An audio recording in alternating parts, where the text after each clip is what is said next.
مسلمان بەواتەی مرۆڤێک دێت کە لەسەر ڕووی زەویدا نوێنەرایەتی متمانە دەکات. مسلمان ئەم ناوەی لە یەکێک لەو 92 ناوە جوانەی پەروەردیگارەوە وەرگرتووە کە هەمیشە ئێوە لەسەر زوبانتانە و دووبارەی دەکەنەوە، ئەویش ئەلمؤمینە. خوددا سەقامگیری و متمانە دروست دەکات و لە ڕووی زەویدا زەمینە بۆ سەقامگیری و ئاشتەوایی خۆش دەکات. هەروەها لە هەمان کاتدا دڵنیایی بە مرۆڤەکانیش دەبەخشێت. مسلمان وەک ناوێک کە لە مرۆڤ نراوە باوەڕی بەو شتانەیە کە پێویستە باوەڕی پێ بکات. دڵی وابەستەی ئەو شتانە دەکات کە پێویستە وابەستەی بێ. لە هەمان کاتیشدا لەسەر ڕووی زەوی متمانە و سەقامگیری بڵاو دەکاتەوە. هەموو کەسێکیش پشتی پێدەبەستێت. مسلمان نازانێت فێڵ چییە. مسلمان نازانێت تەڵەکە چییە. مسلمان نازانێت قۆڵ بڕین چییە. مسلمان زۆر بە ئاسانی وەک سەلاحەدینی ئەیوبی پشتی بۆ خانمێکی فاتمی دەکاتەوە و پێی دەڵێت گەر دەتەوێت خەنجەرێک لە پشتم بدەیت فەرموو. هەموو کات متمانە دەبەخشێت بە چواردەوری. مسلمان دەبێت بەم شێوەیە بێت. فێڵ و تەڵەکە و چاڵ هەڵکەندن لە کاری مسلمان بە دوورە.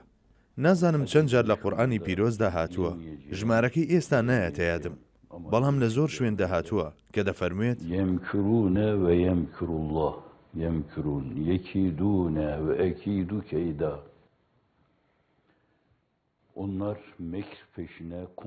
بە ئەوان هەر خەریکی فێڵ و تەڵەکە و چاڵ هەڵکەندنی خۆیان بن. خوددا بەرپەرچی ئەو کارانەیان دەداتەوە و فێڵەکانیان لەسەری خۆیاندا دەشێنم. ona mukabelede bulunur diyoruz. Mekir sıfatını, keyd sıfatını لێرەدا دەبێت تێبینی ئەوە بکەین nispet etmeme mülakası کە خوددا فێڵ و تەڵەکە ئەنجام نادات و لێرەدا نابێ بیچوێنین بە یەکتری. Fakat biz orada تەنیا ئەوەیە کە دەبێت هەستیارانەتر مامەڵە لەگەڵ ڕاوەکەی بکەین و بڵین خوددا فێڵەکانی لەسەر خۆیاندا دەشتێنێت وەک ڕێزێک بۆ خودای گەورە. Hutalarını kendi başlarına dolar diyoruz. Zat-ı uluhiyete saygının تابلۆی شانازی مرۆڤایەتی درود و سڵاوی خوای لێبێت و ئەوەی لەسەر زنجیرەی زەبەرجەدا وەگەوەی کە نەقشبەندیەکان بە زنجیرەی ئاڵتونی ناوی دەبن. لە پێغەمبەرە گەورەکان لە هەڵبژێردراوە ڕێزدارەکان لە گەورە پیاوچاکان و نزیکانی خوددا هەر کاتێک ڕوبەڕووی فێڵ و تەڵەکە ببێتنەوە ئەوان کاردانەوەی هاوشێوەیان پیشان نەداوە و ڕازگۆیانە لە چواردەوری کەسایەتی خۆیاندا وەڵامیان داوەتەوە. kendileri gibi davranmışlar, kendileri gibi kalmışlar. Karakterlerine sadık kalmışlar. Mümin oyuna مسلمان پەنا بۆ فێڵ نابات. mümin مسلمان پەناگەی ئەو کەسانەیە بە دوای وێزگەی متمانەدا عەوداڵن.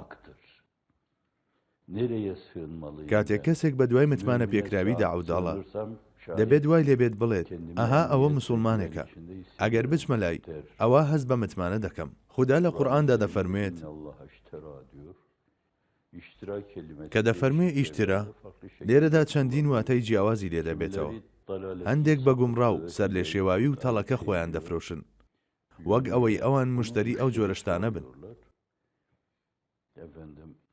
خوددا خوازیاری ئەوەیە بە بەهەشت گیان و ماڵی مسلمانان بکرێت.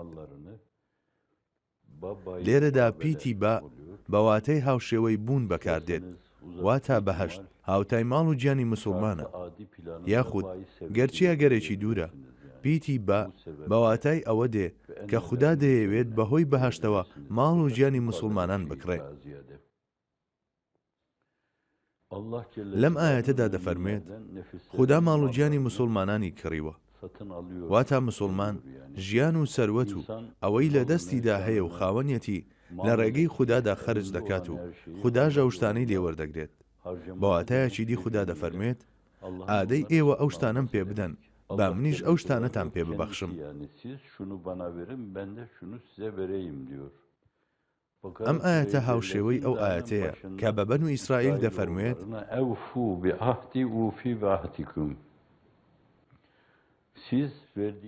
واتە ئەی کوڕەکانی ئیسرائیل بیرێک لەو ناز و نیعمەتە بکەنەوە کە پێم بەخشیون و پێداگر بن لەسەر ئەو پەیمانەی کە بە منتاندا بوو تا منیش پێداگر بم لەسەر ئەو پەیمانەی پێمدا بوون و هەمیشە هەز بە قودرەت و دەسەڵاتی من بکەن.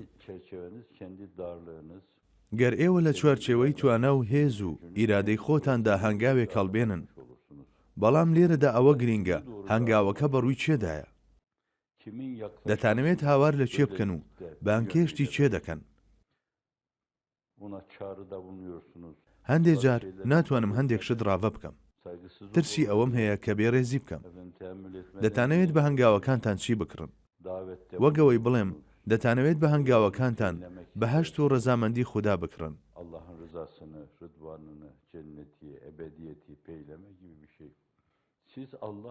گەر ئەوەی خوددا پێشتر بە ئێوەی بەخشیوە لە ڕێگەی خوددادا بیبەخشنەوە، ئەویش بە شێوازێکی هاوشێوە پاداشتی ئێوە دەداتەوە. ئێوە گەر لە چوارچێوەی تەسچی ئیرادە و توانەکانتاندا هەنگاوێک هەڵبگرن، دەستی یارمەتی درێژ بکەن، یاخود زەردەخەنەیەک بکەن، یاخود گوێ بۆ یەکێک ڕادێرن، خودای بیسەر و بینەر و بەتوانە و بە قودرەت بە شێوەیەک کە لەگەڵ قودرەت و شان و شکۆی خۆیدا گونجاو بێت پاداشتان دەداتەوە. دەبەخشێت گەر تۆ بڵێ من لاواز و ئەو بە قودرەت هەرچی دەوێت بخوازە، بەخشەندە بەقەدەر شان و شکۆی خۆی دەبەخشێت. دەمەوێت لێرەدا بەسەر هاتێکتان بۆ بجێڕمەوە. گەرچی پێدەچێت پرسیارتان لەسەر ڕاستی بەسەرهاتەکە هەبێت، بەڵام ئەم بەسەرهاتانە لە ڕووی واتاکەیان گرینگە و تیشک دەخاتە سەر بابەتگەلێکی زۆر گرنگ. پیاوێک لە سەردەمی عەباسیەکاندا دەیەوێت بچێت بۆ لای دەسەڵاتداری ئەو کاتەی بەغدا، هەر بۆیە لەگەڵ خۆیدا گۆزەیەک ئاو دەبات. پێدەچێت ئاوەکە زۆر سارد بوو بێت یاخود سازگار، واشی زانی بێ کە لای خەلیفە لەو ئاوە نییە.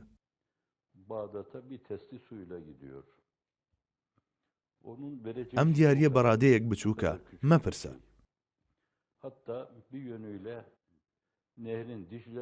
ئاخر ڕووباری دیجلە بە بەغدادا تێدەپەڕێت.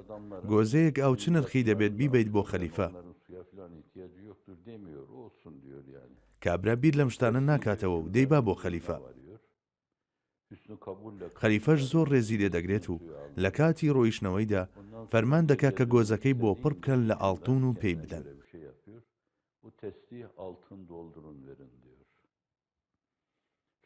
خودداش کاتێک پاداشتی ئێمە دەداتەوە بە گوێرەی فەزل و گەورەی و ڕەحمەتی ئیلاهی خۆی پاداشتمان دەداتەوە. ئێوە هەنگاوێک دەنێن بۆ کڕینی ڕەزامەندی خوددا و دەڵێن دەمانەوێت بەم هەنگاوە ڕەزامەندی خوددا بەدەست بهێنم و بەهەشتم بە نسیب بێت. خوددا بەهەشتێک بە ئێوە دەبەخشێت کە 1000 ساڵی ژیانی دنیا هاوتای ساتێک ژیانی بەهەشت نییە و لەوەش زیاتر بینینی ڕووی جوانی خۆیمان پێدەبەخشێت کە ساتێکی لە 1000 ساڵ ژیانی بەهەشت بە نرخترە.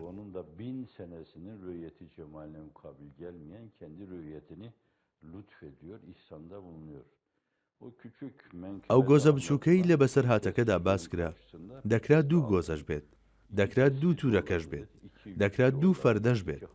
سەرڕای ئەوەش توانای دەسەڵاتدارەکە سنووردارە.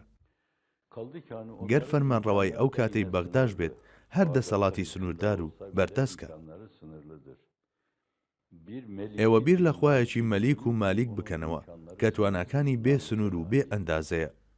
گەر فەرمان بە شاخەکانیش بکات لە چاوتروکانێکدا دەبن بە ئاڵتون. ئێوە گیانی خۆتان دەدەن بە مەلیکێکی ئاوەها. هەر وەک فزوڵی دەفەرموێت گیان چییە؟ لە ڕێگەی ئەو دانەی بەخشم. گیاندەر داوای گیانم لێ دەکات، گەر پێی نەدەم نابێت ئەی زوبان. چ نیازێک لە دەستمان دێت کاتێک ئەو دەڵێت ببە، نە لە دەستی تۆ دێت نە لە دەستی من.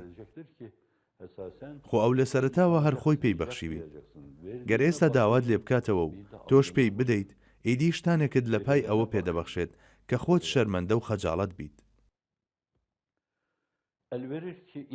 گەر دەستی بدایە مرۆڤ دەبوو هەموو کاتێک چاوەڕێی ئەوە بێت کە خودای بەخشندە داوای شتێکی لێ بکات و ئەویش بیر لەوە بکاتەوە کە چی بکات بۆ ئەوەی شیاوی ئەو داوایی خوددا بێت. بەخشەندە بەقەدەر شان و شکۆی خۆی دەبەخشێت. بەڕای من باشترە بڵێین دەبەخشرێت. Bana kalsa دەبەخشرێت bu kelime گەر تۆ بڵێ verilir. من لاواز و ئەو بە Ben قودرەت acizim. Kudret senin dedikçe verilir. هەرچیت دەوێت بخوازە بەخشندە بەقەدەر شان و شکۆی خۆی دەبەخشێت. Verenin şanı büyük. Sen iste istedikçe diyor Hazret. Evet. Bu açıdan هەر بۆیە Allah مرۆڤ yolunda هەرچی لە ڕێگەی milyonlarca خوددادا بیبەخشێت katıyla خوددا بە ملیۆنەها قاتی ئەوە پاداشتی دەداتەوە. milyonlarca katıyla mukabele görür. Allah öyle mukabelede bulunur. Evet, buraya gelmek لێرەدا için دەمەوێت çok ئاماژە بە شتێک şey بکەم. diyeyim ben. Efendim, هەندێک ڕۆحی bütün تاریک و kapkara نوتەک ruhlar, millet لە کاتێکدا خەڵک بە ڕۆژانێکی ڕەشدا تێدەپەڕن kapkara ruhlu دەستە و تاقمێکی ڕۆح قەقنەز ئاسا هەندێک سیناریۆی ڕەشیان داڕشتووە. senaryolar hazırladılar. Dershanelerin لە کاتی داخستنی دەرسخانەکاندا buna sızma dediler. وتیان ئەمانە خۆیان خزاندۆتە دەوڵەتەوە. Vatan evladı ڕۆڵەی وڵاتێک گەر لە شوێنێکی جیاوازی ژیانی کۆمەلگادا پایەیەکی هەبێت بەمە ناگوترێت خۆخزاندن. ئەو جۆرە خۆخزاندنەی کاتێک کەسانێک کە چوونە نێو دەوڵەتی عوسمانیەوە پێی دەوترێت خۆخزاندن.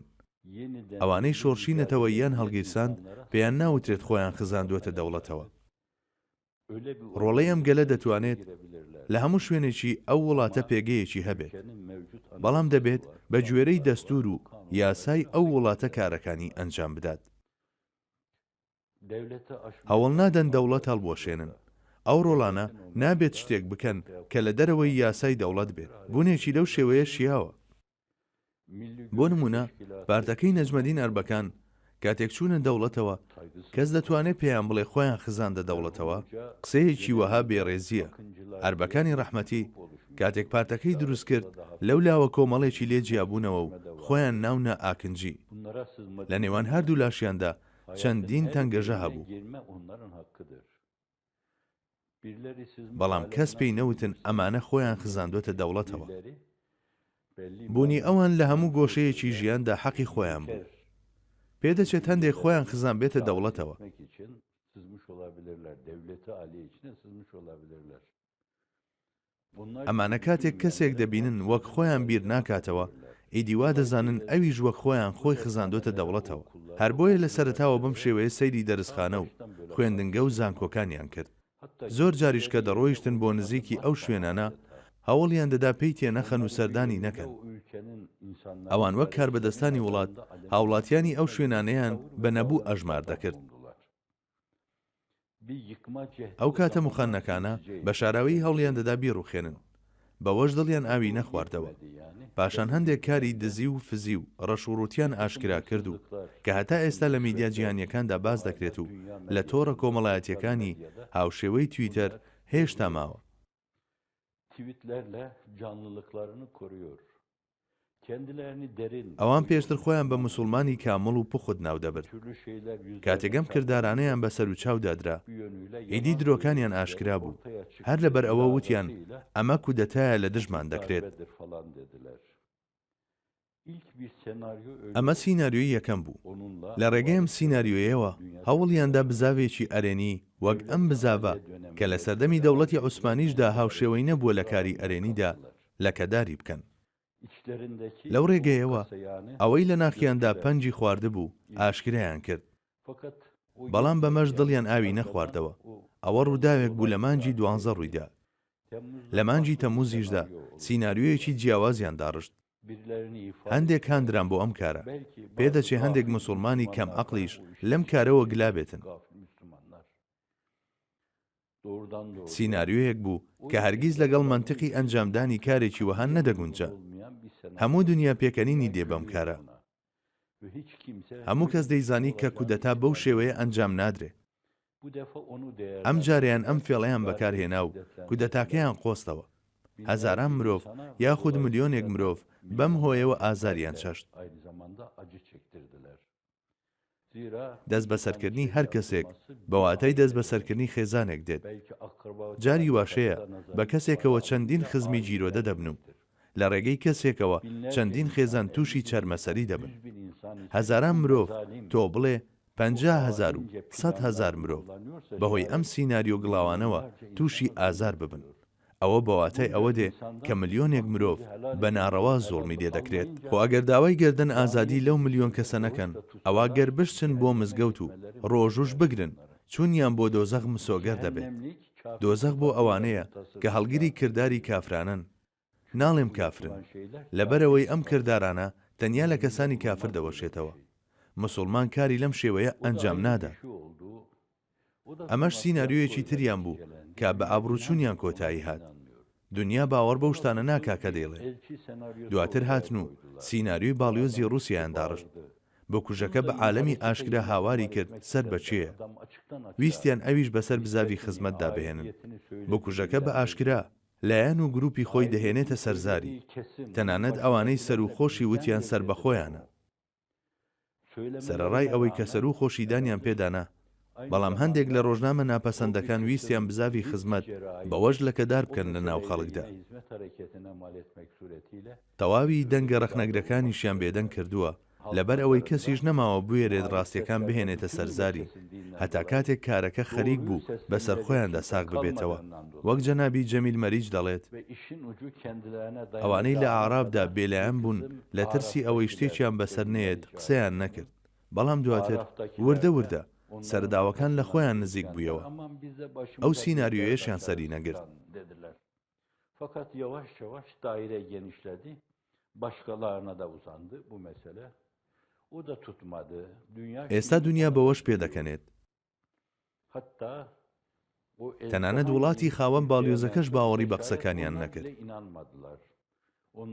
ڕۆژنامە تیراژ بەرزەکانی ئەو وڵاتەش ئەم ڕووداوەیان بە شێوەیەکی جیاواز خوێندەوە. کاتێکاتن و ئەم بابەتیان لە قیتمیر پرسی، منیش تێبینیەکم پێدان. وا هەز دەکەم کە پێویست بە دووبارەکردنەوە بکات. هەندێک کەس کە بەرگەی فشار ناگرن و سیستەمی بەرگریان لاوازە، هەندێک کە ڕۆژانێک ڕێیان کەوتوتە ناو خزمەت بۆ ئەوەی خۆیان لە مەسەلەکە ڕزگار بکەن، وەک لە میدیاشدا چاومان پێکەوت. یەکێک لەوانەی سەرەوە بە یەکێکی زیندانەکانی وتووە ناوی هەندێکیانم پێ بڵێن بەرەڵات دەکەن، ئەویش ناوی هەندێکی پێوتن، بەڵام دواتر بەرەڵاشیان نەکردووە.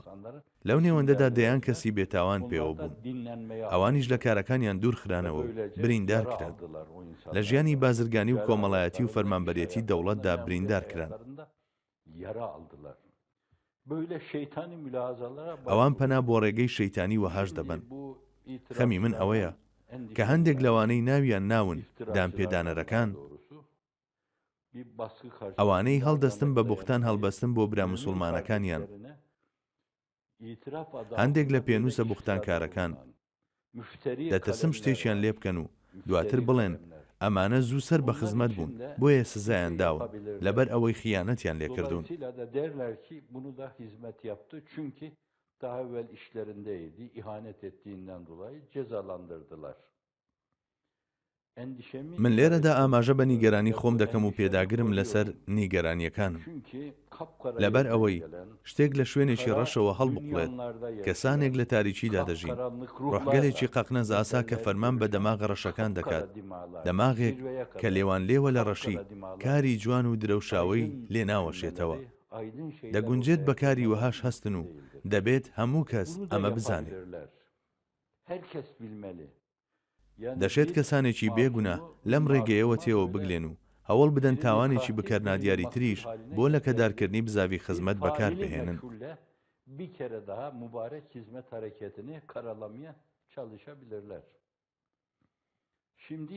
ئێستا خەریکی سیناریۆیەکی ترن.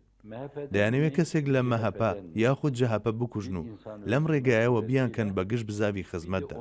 بڕیاری ڕاستەوخۆیان لەسەر ئەم کردەیە داوە. تەنیا ئەوە ماوە کە کەسی کوژرا و دیاری بکەن. دەڵێن کامیان بکوژین باشتر دەبێت. دەڵێن کێ بکوژین، نیشانەکە لە ناوەڕاستدا دەپێچین. لەم مەسەلەیەدا جارێک بڕیاریان لەسەر کوژراوەکە نەداوە، گەرچی لە ئێستاوە دەستیان ئاشکرا بووە و خەڵک باسییان دەکات. کارە ڕسواکانیان شێوەیەکی وەهای وەرگرتووە، دنیا بە قێز و بێزەوە تەماشایان دەکات.